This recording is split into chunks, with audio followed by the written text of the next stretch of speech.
Welcome back to Lenz Comic Corner Classic Known Classics. This is episode number 23, 23, 30, 23, 23, and 2217. This one got Avengers trade and Thor trade, well, the Epic Collections. First up we have is Avengers Epic Collection Volume 9. Now, there's been announced related to this one. We'll discuss it a bit. So, this book collects issues 150 to 166, Annual 6 and 7, along with 17 number 9, and Marvel 2 and 1 number 2. Before I continue, this will be the, last one I get my hands on, unless I get my hands on. With this in particular, the only Epic Collection to have released that's available to review is Judgment Day, Heavy Metal, and I think that's it. Yes, because with this one, I'm basically reviewing a bunch of Marvel Masterworks, so I get to another particular set of trades. This book covers the time period of August 1976, and it concludes in December of 1977. Basically, a little over a year. 150, of course, is basically, it's like a retelling of basically like the Avengers history from when they were like a little bit in their early years. Yeah, recapping like from Sundays up until like recently. That's mostly put exactly what issue 150 is. 151 is like, a new lineup. Because they have to change the lineup for reasons. After more recapping of more Avengers stuff here, we have basically some new members.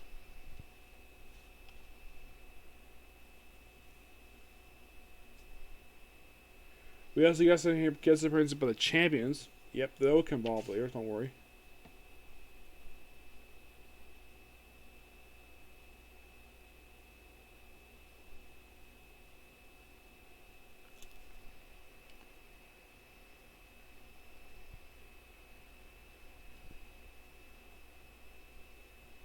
Yeah, first we have Moondragon, who possibly could go, but she turned down because somebody related to Hellcat. These two end up joining the Defenders right afterwards. Beast, of course, has made a new member.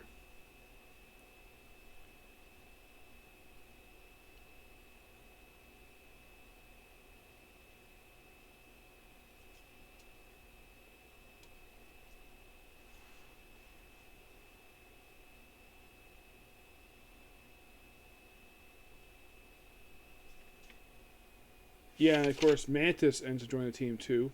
Actually, she's part of the roster. So Hank reads for joins them. So Thor takes leave of absence. Yes, Thor takes leave of absence.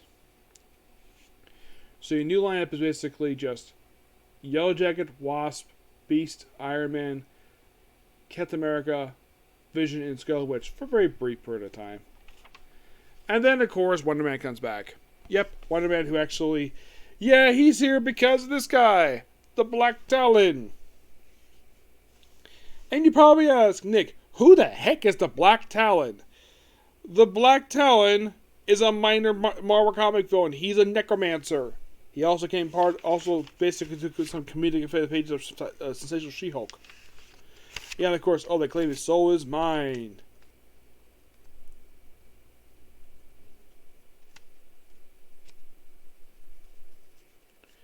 Yeah, and of course, Jarvis kicks off a reporter from the mansion. It also deals with Wonder Man's return. Yes. Which is interesting, though. This is kind of in a way to bring him back in the group. And then, of course, we have the return of the Wizard. Yes, the Wizard.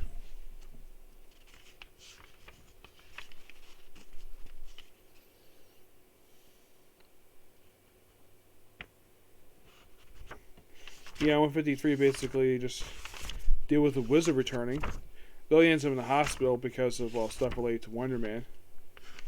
He is like, and of course he's being brainwashed by the living Laser, who's an Iron Man villain. Yes, and then we have in number 6, which is the Return of the Wizard and Nuko. First time since I think it was Giant Avengers number 2, I think it was. They had a return of Nuko. This is the first appearance since that book. So yeah, Beast basically part of the roster now. And they deal with living Laser particularly. Yeah, somehow living like gets hand on the crown of serpents. Yeah, then basically like after a Vision story, yes, a Vision backup issue in this very book, and then we have it where Avengers versus Submariner villain Atuma. Yep, they fight him for one issue.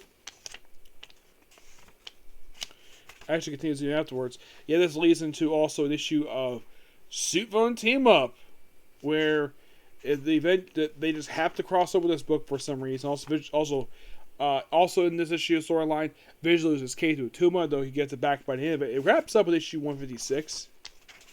Yeah, it wraps up 156 the story arc, which also follows Doc Doom as well, which is a really good story arc here.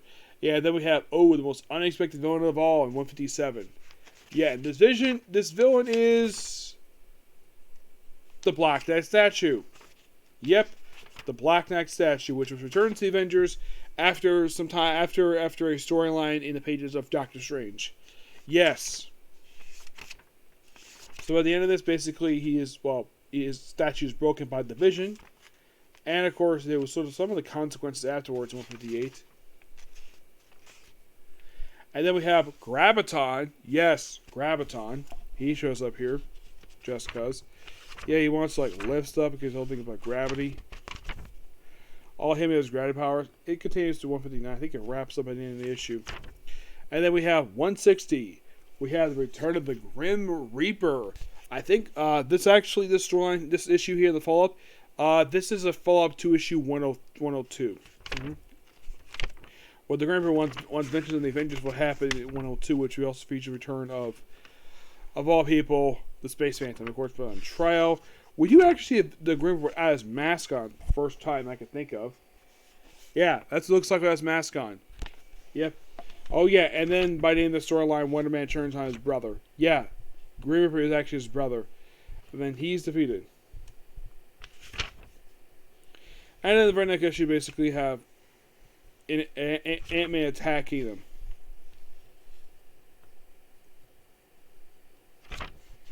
Yeah. It's a weird issue. And then, basically the whole reason why Ant-Man attacking was because of Ultron. Yes, Ultron. And of course, Ultron has to kidnap Janet, and apparently it took time to strip her naked and strap her to a gurney, strap her to a table, just so he could transfer her brain patterns to Jocasta. Yep, this is the debut of Jocasta. Yep, a female android who later became the girlfriend of Aaron Stack the Machine Man. Then we do some time traveling here to 1870s, where we see Rawhide Kid and Two Gun Kid make an appearance here.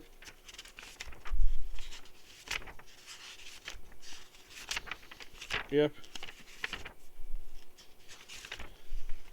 And then we have Iron Man going crazy in this issue here, which also follows the champion. Yeah, he'll go crazy against the champions in an issue of Avengers. All because of Hades. Yeah, then in 164, we have Return of the Lethal Legion, which is comprised of Whirlwind, Living Laser, and two others.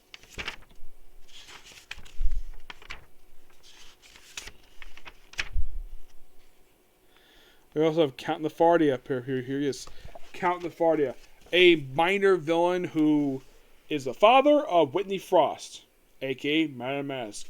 We also have Power Man. This is before he lost his identity to. He basically got a copy of him by of course, Luke Cage. And continues 165 with this Lethal Legion story arc.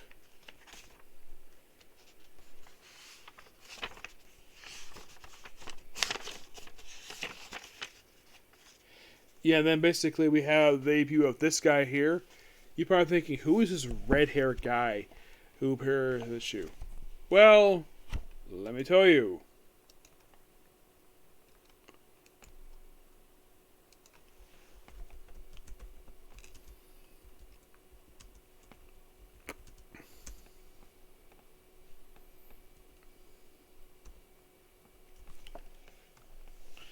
Let's see if I can find him here. This is the first appearance of Henry Peter Geinrich. Yes, Henry Peter Geinrich. You know who he is? Well, he is the Avengers government liaison. This issue is his debut. He's not named per se, but this is technically his debut appearance.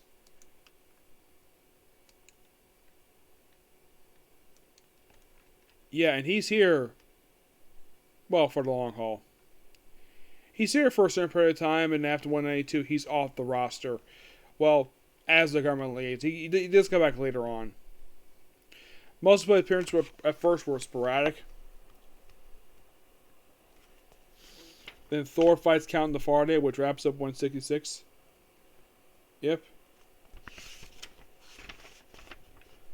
And then we continue with the Avengers A number 7 and Mar 21 A number 2. This is a two-part crossover story where it involves Avengers here with the Thing and Spider-Man take on Thanos and Avengers, Warlock, and Spider-Man all take on Thanos, which this is an excellent story arc that concludes with the second annual of Mar 21, which has Thanos turned to stone. Yep, turned to stone. Now, I forgot to mention this when I started this. Now, the writers of these issues mostly are Jim Shooter, Jerry Conway, Jim Starlin, Steve Eckhart, Bill Manslow, the late Stan Lee, and Scott Oldman. The artwork is done by George Perez, Jim Starlin, John Burns, Sal Buscema, John Buscema, Don Heck, George Costa, the late Jack Kirby, Jim Shooter, he does some artwork too, and Herb Temple. The back cover here, that's George Perez, Dan Atkins, Dan White. The back cover here, that's Jim Starlin and Tom Smith. This book is excellent. I give this book a 10 out of 10. Yes. Really good stuff here when it comes to Avengers. Next up we have is Thor Epic Collection, The Black Galaxy. This collects from Thor 419 to 436, and annual number 15. These issues are mostly by Roy Thomas and Tom DeFalco,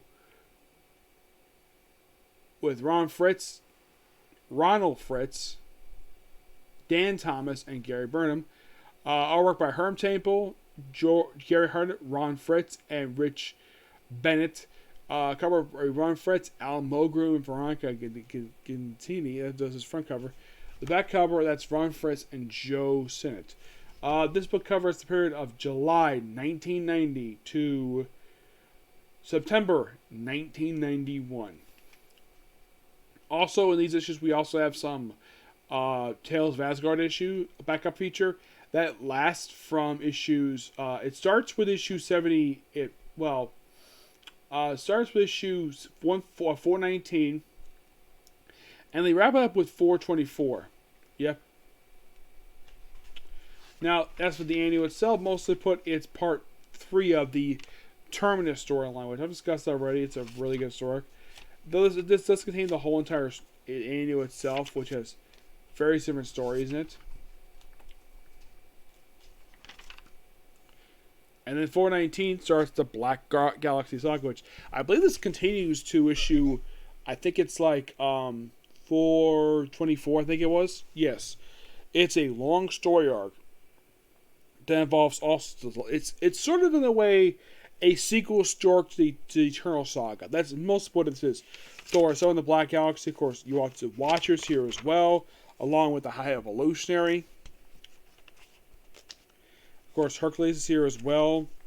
It's an excellent story. The back of Future Childhoods, and it's basically, it's in a way, it's Tom Falco basically having the story set just before Thor. It's the end of the Thor childhood story. That's most of what it is, but it's an excellent story. We even see the debut of a character. Let's see if I can. I think this is. He appears here.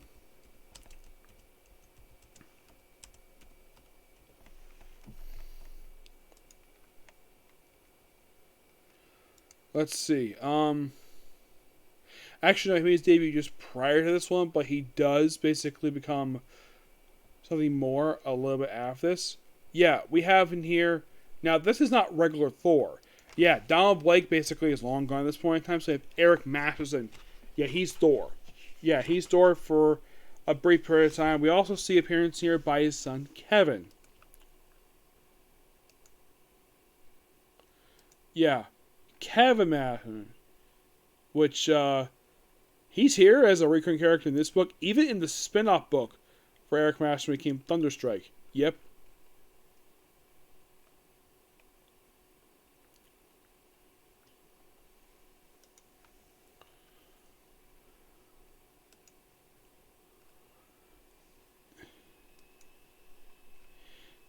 Yeah, and the Avengers are somewhat involved here too with the High Evolutionary, but I love this story arc, the Black Galaxy Saga. hmm There's also a guy called Solaris who they fight in this story arc too, and he's here from issues 419 to 424, comes back at 438 to 459. I think if I remember correctly, I think that was it 424 the conclusion of the story arc. Yeah, it was. Because 425 is the start of the Endless Circle epic, which they have the starring characters of the issue being Thor, Sif, Heimdall, Arko, Boulder the Brave, and Grand Vizier Ndilla. Yeah, also in these issues in particular, Odin has briefly stepped down because he's on Odin sleep, so he points. Now, Boulder the Brave is the most obvious choice. Thor basically recommends him for the job to temporarily take a rulership of Asgard, but Odin just appoints Heimdall in charge. Yes, Heimdall. And this becomes really weird. Yes, because not long after he takes in charge of being, well, Asgard, something related to, yeah, it's really good saga. Well, him being in charge of Asgard is a really interesting idea. And we also see appearance here by basically 426 debut of a group known as Cold Blue. It's a police group that also became appearances in the pages of Thunderstrike. Yes, they became basically a recurring characters in the pages of Thunderstrike. But most of what they started in this book in particular. And then they got spin off on the book once Eric Master became Thunderstrike. We also fought the Wrecking Crew, Ulk the Troll. Also taking on Excalibur, which also features the Juggernaut in the storyline too. Yes, the Juggernaut. But this storyline is just pure excellence at its finest. We even see the appearance of the Dan Ketch Ghost Rider for a couple issues. Yes, the Dan Ketch Ghost Rider, which is awesome. Excuse me. And then 432. This is a very pivotal issue, this one. It's basically, let me get to it here.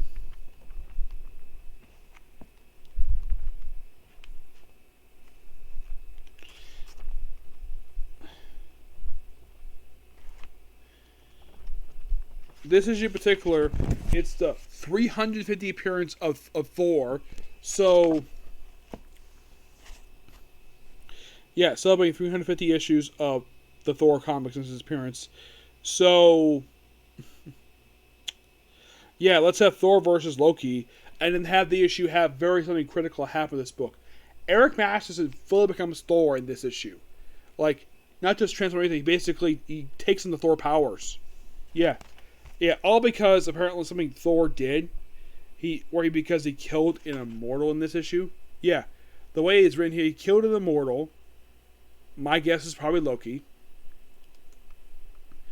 And he becomes Thor. Yep, he becomes Thor. And he's like this for a certain period of time. And here is Eric Master as Thor, so he needs to cover his face up, so he basically gives a slight update to his costume. The only major change he made to was the updated helmet, which basically forms a mask for him. Yeah, and also he basically becomes a full-time Avenger at this point because he doesn't know what's going on. So we have basically exploring that here while fighting Yoke the Troll,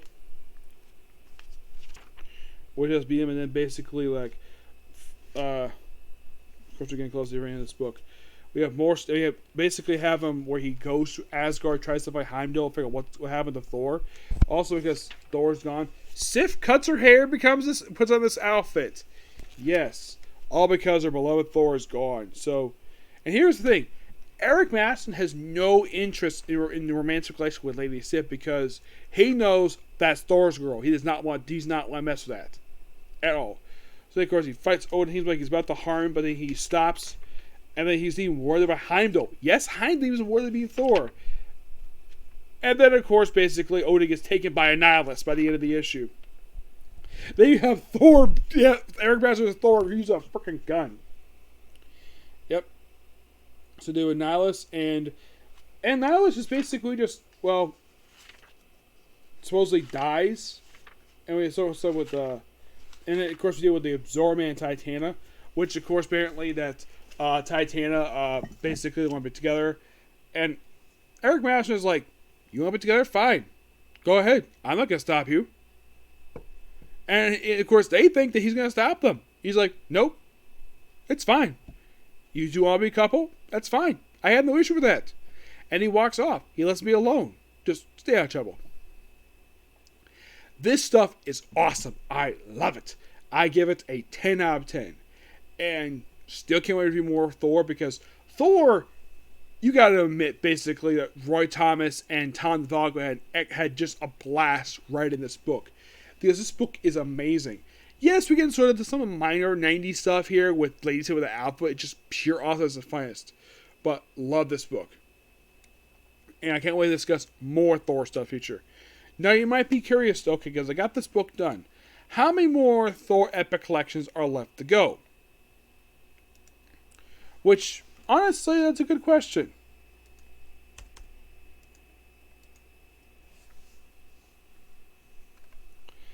Which, because if I got this one done,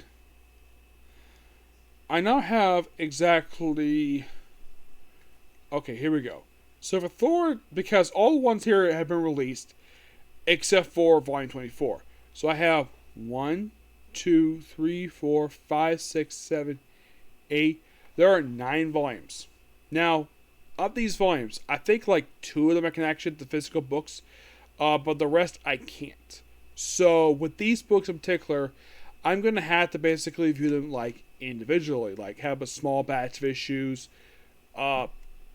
Basically what I'm going to do with Thor, unless I get my hands on one of the Epic collections. Now, the website you really read this stuff from, they do have one. They have one more. They have World Ninja. They have that one, but they don't have the rest.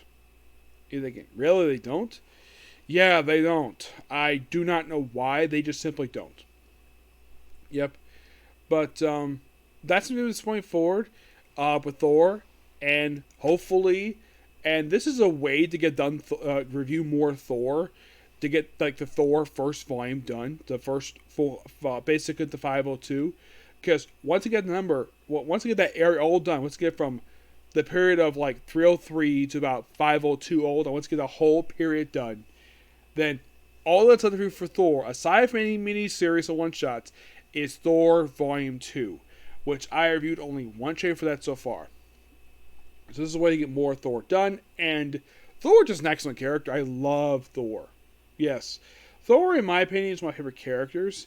He's up there. I would say he's probably, at this point, because of the fact he's got some really good stuff, I'd say he's probably my 4th or 5th favorite character at Marvel. Number 1 is Spider-Man. Number 2 is Wolverine. Number 3 is Captain America. I'd say he probably takes the 4th or 5th spot here. Yeah. But yeah, that's particularly a particular view. Next up will be One Piece, 2 manga reviews. Excuse me, and then afterwards it'll be Bleach and 2 more comic corners. I have one half right next to me, and the other half will be digital. For that one, the other one's gonna be another digital one. And I'll do now I had a total of 5 to do. Now the next 2 after those 2 will be done after I do. I think it's gonna be Martial Arts and Muscles. Get that out of the way. And after Martial Arts and Muscles for anime, then it's going to be Eden Zero, then K's Close, and that'll be it. But I think when I finish up Martial Arts and Muscles, when I get done the Year 2 comic corners, I'm ready to go. But you'll find out soon exactly how I feel about those. But 2 good books. Yep, so in case you all for Bleach. Bye.